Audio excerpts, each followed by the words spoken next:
अस्सलाम वालेकुम। जी भाई, ये न्यूजीलैंड वाइट की फ़ीमेल ने माशाल्लाह 13 बच्चे दिए हैं। ये देखो, और ये वो फीमेल है। और ये इससे पहले दूसरी फीमेल ने माशाल्लाह 5 बच्चे दिए हैं।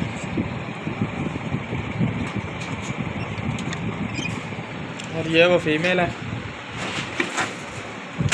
और ये इससे पहले जो तीसरी फीमेल ने माशाल्लाह 8 बच्चे दिए थे।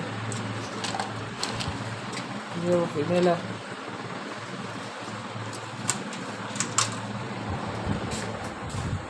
और ये इससे पहले चौथी फीमेल ने माशाल्लाह 10 बच्चे दिए थे।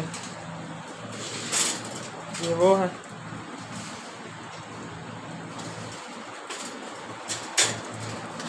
और ये 2 फीमेल्स के इकट्ठे बच्चे हैं, 20 बच्चे माशाल्लाह।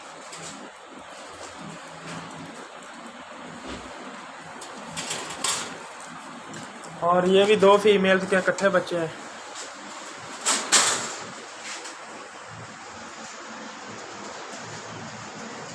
ये 12 बच्चे हैं माशाल्लाह। और एक फीमेल के ये हैं, ये 7 बच्चे हैं। और एक के ये है, और एक फीमेल की ये है। ये माशाल्लाह बहुत ही हेल्थी एंड एक्टिव है।